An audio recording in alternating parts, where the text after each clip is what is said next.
ഹരേ കൃഷ്ണ, ജയ് ശ്രീ രാധേ രാധേ. അമ്മേ ശരണം. അപ്പോൾ നവരാത്രിയുടെ 8ാം നാൾ ദേവിയുടെ ഭാവം ഏത് ഭാവമാണ്? മഹാഗൗരി ഭാവമാണ് അല്ലേ?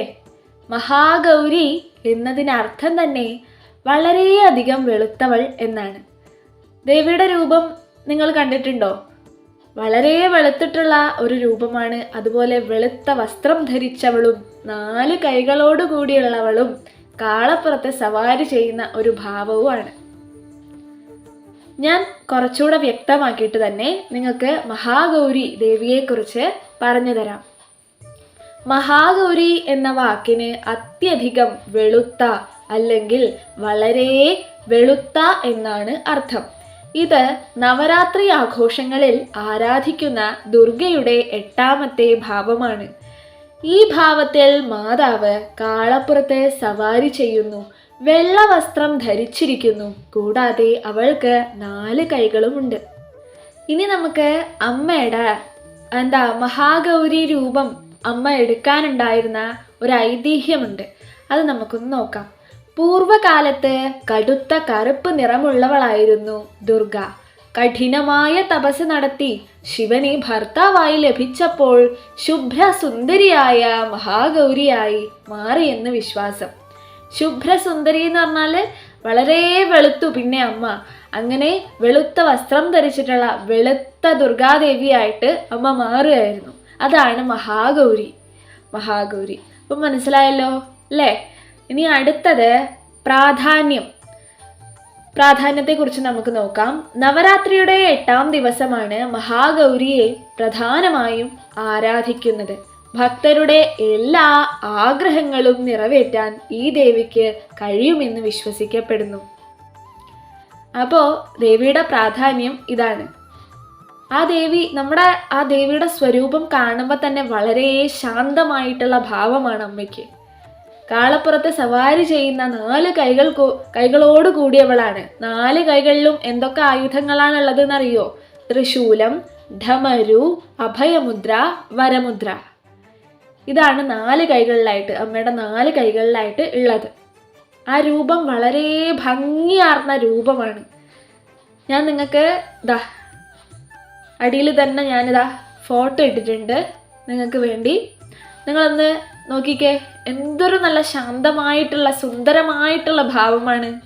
നമ്മൾ ഈ അമ്മയാണ്, ഈ മഹാഗൗരിയെയാണ് ഇന്ന് ആരാധിക്കേണ്ടത്. ഇനി നാളത്തെ സ്വരൂപം അമ്മയുടേത് മഹാഗൗരി കഴിഞ്ഞിട്ട് സിദ്ധിദാത്രിയാണല്ലേ. അങ്ങനെ നമ്മുടെ നവരാത്രിയുടെ അവസാനത്തോടെ അടുത്തിരിക്കുകയാണല്ലേ. അപ്പം എല്ലാവരും അമ്മയെ മുറുകെ പിടിച്ച് പ്രാർത്ഥിച്ചോളൂ. ഇതുവരെ പ്രാർത്ഥിക്കാത്തവരുണ്ടെങ്കിലേ ഇന്ന് മുതൽ തന്നെ തുടങ്ങിക്കോളൂ. അമ്മയെ മനസ്സിൽ ആത്മാർത്ഥമായിട്ട് സമർപ്പണ ബോധത്തോടുകൂടെ അമ്മയ്ക്ക് പൂജകൾ ചെയ്യുക, പ്രാർത്ഥനകൾ ചൊല്ലിക്കൊടുക്കുക, അമ്മയ്ക്ക് സമർപ്പിക്കുക, ഭജനങ്ങൾ ചൊല്ലി സമർപ്പിക്കുക. അങ്ങനെ അമ്മയെ സന്തുഷ്ടയാക്കാൻ നോക്കുക. അമ്മ സന്തുഷ്ടയായോ എന്ന് നമുക്ക് എങ്ങനെയാ മനസ്സിലാവുന്നതെന്നറിയോ?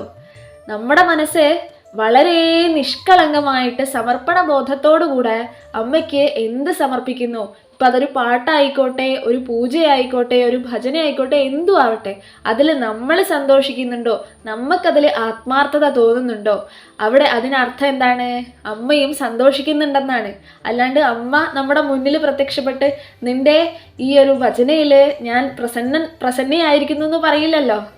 അമ്മ കാണിച്ചു തരുന്നത് എങ്ങനെയാണ്? നമ്മുടെ മനസ്സ് വളരെ സന്തോഷമാണെങ്കിൽ അമ്മയ്ക്ക് ഞാൻ ഇതൊക്കെ സമർപ്പിച്ചതിൽ ഞാൻ തൃപ്തനാണെന്ന് നമുക്ക് തന്നെ തോന്നിക്കഴിഞ്ഞാൽ അതിൽ അമ്മയും തൃപ്തയാണ് എന്ന് തന്നെയാണ് അർത്ഥം കേട്ടോ. അപ്പോൾ ഇന്ന് മഹാഗൗരിയെ നമ്മൾ ഭജിക്കേണ്ട ചെറിയ മന്ത്രമുണ്ട്. അത് 1ാമത്തെ മന്ത്രം എന്ന് പറയുന്നത് ഓം ദേവി മഹാഗൗരിയൈ നമ. ഈസി ആയിട്ടുള്ള മന്ത്രമല്ലേ? ഓം ദേവി മഹാഗൗരിയൈ നമ. ഇനി അമ്മയെ വർണ്ണിക്കുന്നതായിട്ടുള്ളൊരു മന്ത്രം കൂടെ ഉണ്ട്. ശ്വേതേ വൃഷേ സമാരൂഢ ശ്വേതാംബരധരാ ശുചി മഹാഗൗരി ശുഭം ദദ്യാത് മഹാദേവ പ്രമോദത. മനസ്സിലായോ? ഒന്നുകൂടെ വായിച്ചു തരാം. ശ്വേതേ വൃഷേ സമാരൂഢ ശ്വേതാംബരധരാ ശുചി മഹാഗൗരി ശുഭം ദദ്യാൻ മഹാദേവ പ്രമോദത. മനസ്സിലായല്ലോ അല്ലേ? അപ്പോൾ എല്ലാവരും അമ്മയെ ധ്യാനിച്ചുകൊള്ളൂ, അമ്മയെ ഭജിച്ചുകൊള്ളൂ. ഇനിയുള്ള ദിവസങ്ങളെങ്കിലും ഭജിക്കാത്തവർ ഇനി തൊട്ട് ഭജിച്ചു തുടങ്ങിക്കോളൂ. അപ്പോൾ മറ്റൊരു വീഡിയോ ആയിട്ട് ഞാൻ വീണ്ടും വരുന്നതായിരിക്കും.